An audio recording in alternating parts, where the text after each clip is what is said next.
이번 성지순례에서 가장 인상 깊었던 도시는 이제 안타키아, 이제 안디옥이라는 곳이었고요. 제가 이제 지난 주일 설교도 그렇고 화요일 연합 예배 때도 그 지역에 대해서 좀 말씀을 드렸어요. 다음으로 좀 인상 깊었던 도시는 루스드라와 더베라는 곳이었습니다.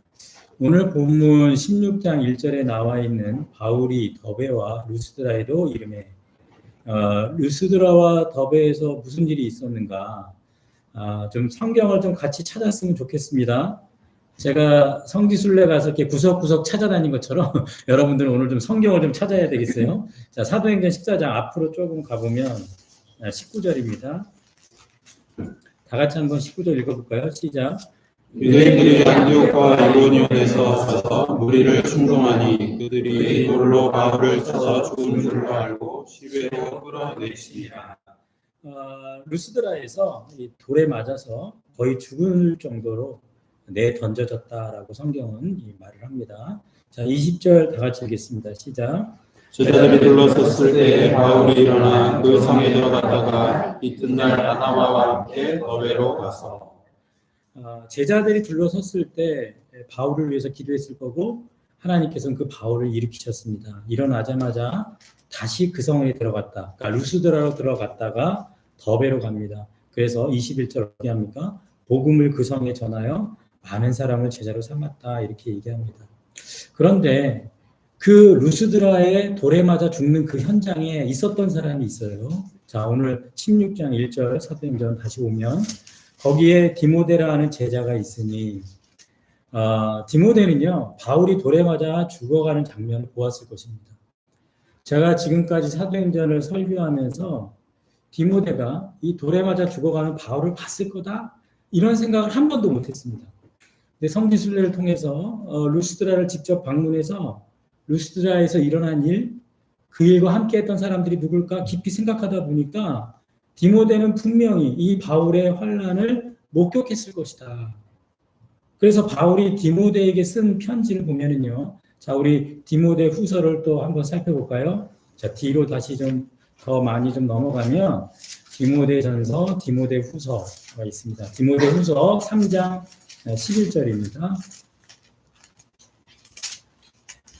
디모데 후서 3장 11절. 다 같이 한번 읽어볼까요? 시작. 박해를 받음과 고난과 또한 안디옥과 이고니온과 루스드라에서 당한 일과 어떠한 박해를 받은 것을 내가 과연 보고 안았거니와 주께서 이 모든 것 가운데서 나를 건지셨느니라. 여기 보면 안디옥과 이고니온과 루스드라에서 당한 일을 또 어떠한 박해를 받은 것을 내가 과연 뭐 했다고요? 봤다 그러죠. 보고 알았거든요. 여러분 디모데 후서는 조금 이렇게 실로 표시를 해놓으세요. 다시 이제 살펴야 하니까. 그러니까 디모데가 과연 보고 알았다라고 말씀을 하고 있는 거죠. 그러니까 바울이 환난을 당한 현장에 디모데는 보고 있었고 그런 모든 과정을 디모데는 같이 참여하고 있었다라는 겁니다. 그러니까 디모데가 볼 때 바울은 어떤 사람이었을까요? 갑자기 나타난 그 루스드라에 나타난 그 바울은 디모데가 볼 때 어떤 사람이었을까요?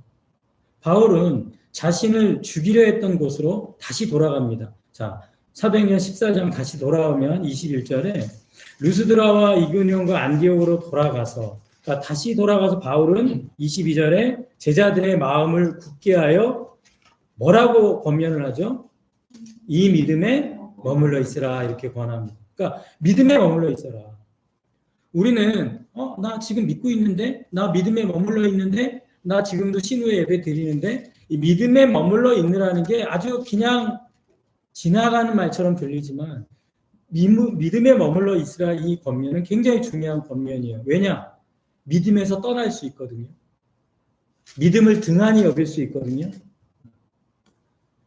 성지순례를 하면서 아침마다 이제 5명 선교사님까지 이렇게 모여서 성경 한 장을 읽고 서로 이제 그 한 장을 묵상해서 나누는 시간을 매일 하면서 하루를 시작했거든요. 그래서 디모데전서 6장, 디모데후서 4장, 디도서 3장, 빌레몬서 1장, 요한 3서까지 총 15장의 성경을 매일 읽으면서 하루를 시작했습니다. 그런데 디모데 후서는 바울이 순교하기 전에 쓴 유언과 같은 말씀인데, 그러니까 어떻게 보면 인생의 마지막에 쓴 글인데 거기에요 사람의 이름이 27명이나 나옵니다. 굉장히 특이해요. 그러니까 죽어가는 순간에 사람들을 많이 떠올렸던 것 같고 그 사람들의 이름을 직접 기록을 합니다. 그런데 그 중에 떠난 자들의 이름이 나옵니다. 자, 우리 디모데후서 1장으로 아까 표시해놨죠? 다시 디모데후서 1장 15절 보겠습니다. 자, 디모데후서 1장 15절에 보면 아시아에 있는 모든 사람이 나를 버린 이 일로 네가 알고 있는데 그 중에 누가 있다고요? 부겔로와 허메게네도 있다 이렇게 얘기합니다. 자, 디모데후서 2장 17절로 가보면 그들의 말은 악성 종양이 퍼져나간 것 같은데 그 중에 누가 있어요? 후메네오와 빌레도가 있다 이렇게 얘기합니다. 그리고 디모데후서 4장 10절에 가보면 대만은 이 세상을 사랑하여 나를 버리고 데살로니가로 갔다 이렇게 얘기합니다. 자, 여기서 우리는 믿음에 머물러 있는 것 이것이 얼마나 중요하고 믿음이라는 건 잠깐 믿을 수 있지만 이 믿음으로 끝까지 가는 건 쉽지가 않구나. 특히 환난이나 박해가 오면 더 힘들구나. 바울은 그것을 알았다라는 거죠. 우리 아시아나항공 신우회가 모두 믿음에 머물러 있길 축복합니다. 어떤 순간에도 믿음을 떠나지 마시고 믿음을 등한시하지 마시고 여러분이 끝까지 믿음에 머물러 있길 축복합니다.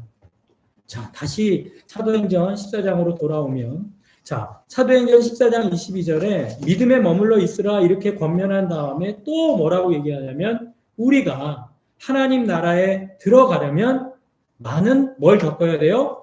환난을 겪어야 할 것이다 이렇게 말합니다. 그러니까 하나님 나라에 들어가려면 많은 환난을 겪어야 한다. 자, 그러면 우리는 이 환난 앞에서 나의 선택은 무엇입니까? 이런 환난 앞에서 나 이런 환난 이런 고생은 하기 싫어. 이 바울과 엮여서는 안 돼. 바울과 같이 다니면 고생할 게 뻔해. 그런데 여러분 우리는 꼭 생각을 해야 됩니다. 환난이 없는 교회가 좋은 교회일까? 제가 계시록 7교회 중에 사대교회를 방문했는데 거기는 둘러싸여 있는 하나의 요새입니다. 그래서 굉장히 안전하고 평안한 곳이고 어떤 물질과 여러 가지 풍요로운 교회예요. 제가 방문한 지역 중에 회당이 있는데 이렇게 큰 회당은 처음 봤어요. 너무 잘 지어놨습니다. 그만큼 부유한 곳이었어요. 근데 계시록에서 이 사대교회를 뭐라고 얘기하냐면 살았지만 죽었다고 말을 해요. 그리고 남은 것만이라도 굳게 지켜라 이렇게 권면을 합니다. 그리고 어떻게 받았는지 들었는지 생각하고 회개하라라고 말씀을 해요. 그만큼 여러분 환난이 없고 너무 평탄하면 우리의 믿음이라는 것이 금방 나태해지고 사라져가고 없어질 수 있는 거죠. 하지만 그럼에도 더럽혀지지 않은 몇 명이 사대교회도 있다라고 성경은 말씀합니다. 우리는 꼭 기억해야 됩니다. 많은 환난을 겪어야 하나님 나라에 들어갈 수 있다. 환난 중에도 믿음에 머물러 있길 축복합니다. 자, 이제 많은 환난을 겪어야 했지만 우리가 디모데후서 3장 11절 아까 읽었지만 안디옥과 이고니온과 리수다에서 당한 일과 어떠한 박해를 받은 것을 내가 과연 보고 알았거니와 그 다음에 다 같이 한번 읽읍시다. 주께서 이 모든 것 가운데서 따라합시다. 주께서 이 모든 것 가운데서 나를 견디셨느니라. 아멘. 주께서 건져주심을 믿으시기 바랍니다. 디모데는 하나님이 바울을 일으켜 세우는 것을 직접 보았습니다. 환난도 당하고 돌에 맞아 죽어도 하나님이 바울을 일으켜 세우는구나. 제자들이 둘러서서 바울을 위해 기도할 때 하나님께서는 그 기도에 응답하시는구나. 디모데는 그것을 보았습니다. 보았어요. 하나님이 건져주시는구나. 어떤 상황에서도 우리는 그 하나님을 믿으시기 바랍니다. 우리의 믿음이 어떤 믿음이에요? 죽은 자도 살리시는 그 하나님의 믿음에 머물러 있는 것입니다. 그래서 오늘 본문 16장 사도행전 3절 16장 3절로 오면 디모데는 3절 바울이 그를 디모데를 데리고 떠난다라고 얘기를 합니다. 디모데는 바울과 함께 복음을 위해 떠났다라고 말합니다. 제가 성지 순례를 하면서 많은 길을 걸었습니다. 자, 로마가 제일 잘 만들어 놓은 게 뭐죠? 길입니다. 돌로 너무 탄탄하게 길을 만들어놔서 지금도요 그 길이 그대로 남아있는 곳이 굉장히 많아요. 제가 그 길을 걸으면서 이 길을 바울이 걸었겠지 그런 생각을 하면서 복음을 전하기 위해서. 그래서 어떻게 보면 성지순례를 통해서요 바울이 걸은 길을 걸으면서 저 자신을 바라보게 됐습니다. 나는 지금 어떤 길을 걷고 있나? 나는 지금 믿음의 어떤 선택을 하고 있나? 정말 나는 복음을 위해서 이 길을 바르게 걷고 있는가? 여러분들도 여러분이 지금 가는 인생의 길이 믿음의 길이기를 축복합니다. 그 믿음의 길을 끝까지 완주하시길 축복합니다. 이렇게 디모데처럼 바울과 함께한 사람도 있지만 그렇지 않은 사람도 있죠. 자, 오늘 사도행전 15장 38절에 밤빌리아가 나오는데 로마 행정구역 안에 이 밤빌리아 지역에 버가라는 도시가 있습니다. 그곳에서 마가라 하는 요한이 예루살렘으로 되돌아갑니다.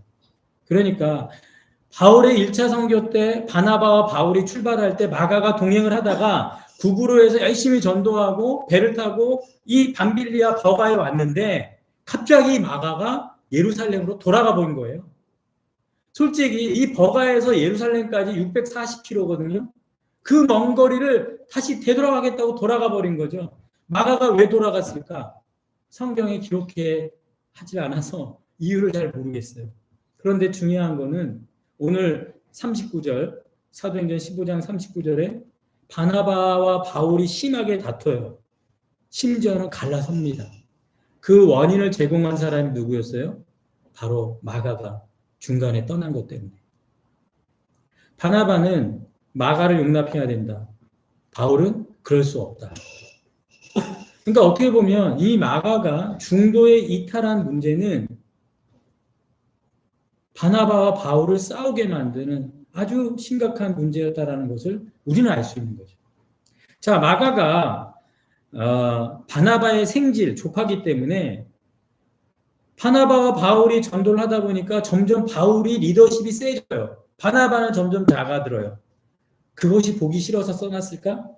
아니면 지금 이 버가에서 아랫지방으로 내려가야 되는데 왜 바울은 비시디아 안디옥이라는 저 위쪽으로 복음을 전하러 가려 하냐, 이런 선교 전략적인 불만이었을까?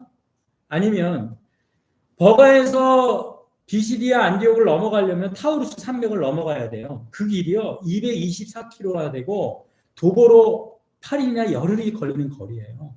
그러니까 구부로에서 그렇게 생고생했는데 이제 또 그 산맥을 넘으라고? 어쩌면 그것 때문에 다시 돌아갈 수도 있어요. 그러니까 결국 마가는 지금 이 선택지에서 끝까지 따라가지 못하고 중도에 이탈했다라는 거죠. 우리는 인생에 있어서 이렇게 중도에 멈추고 그만두고 때려치고 싶을 때가 마가처럼 있다 없다? 있다. 하지만 여러분, 내가 그렇게 마가처럼 멈추고 떠나갔다고 해도 괜찮습니다. 하나님께서 다시 마가를 어떻게 해요? 회복시킵니다. 마가가 돌아간 예루살렘에는 마가의 어머니의 마리아의 어떤 집이 있었을 수도 있어요. 성경에 마가의 다락방이라고 들어보셨죠? 실제로 마가의 다락방은 성경에 기록되어 있지는 않지만 마가의 어머니는 예루살렘 안에 부유했고 저택이 있었고 예수 믿는 사람들이 자주 드나들 수 있는 어떤 다락방을 열린 공간으로 사용했을 거다라고 얘기를 합니다. 그래서 이 마가라는 인물은 하나님의 사역, 예수님의 사역 초기부터 따라다니는 제자였을 거로 추측을 하고, 그리고 예루살렘으로 되돌아가서 베드로의 동역자가 되어서 뭘 기록을 하죠? 마가복음을 기록을 합니다. 근데 이 마가복음의 기록 중에서 마가복음 14장 51절에 이런 얘기가 하나 나와요. 한 청년이 벗은 몸에 배 홑 이불을 두르고 예수를 따라가다가 무리에게 잡힙니다. 그랬더니 배 홑 이불을 버리고 벗은 몸으로 도망갔다. 그러니까 이 사람이 누구냐? 이 청년이 누구냐? 마가복음을 쓴 마가가 아니겠느냐? 뭐 그렇게 얘기를 합니다. 그러니까 이 마가복음을 쓴 이 인물은 예수님을 쫓아가다가도 잡혀서 입을 벗어고 벗은몸으로 도망했던 어떤 마가였다면, 또 바울을 쫓아서 선교를 위해서 열심히 쫓아가다가 또 되돌아왔던 마가였지만, 이제 디모데후서 4장 11절에 사도 바울이 마지막 유언처럼 쓰는 성경에서 마지막 장에 디모데후서 4장 11절에 이렇게 얘기합니다. 누가만 나와 함께 있느니라. 내가 올 때에 누구를 데려오라고요? 마가를 데리고 와라. 이렇게 얘기합니다. 왜? 그가 나의 일에 뭐하다고요? 유익하다라고 얘기합니다.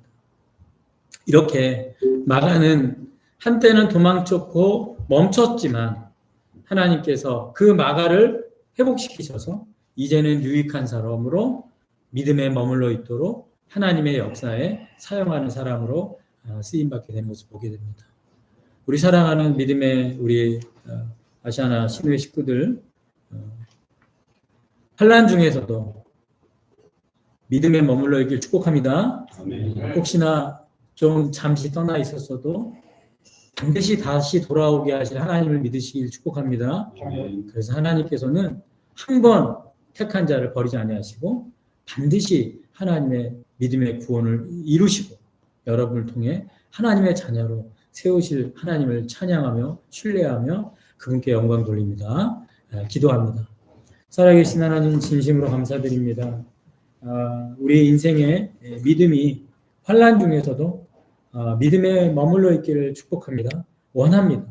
그리고 이 믿음 안에 항상 하나님을 끝까지 신뢰하게 하여 주시옵소서. 죽을 순간에 내던져져도 다시 일으켜 세우시는 하나님을 주께서 다시 건져주심을 믿게 하여 주시옵소서. 그 믿음에 항상 머물러 있게 하시고 그 믿음 안에서 하나님과 항상 동행하는 믿음의 사람으로 세워 주시옵소서.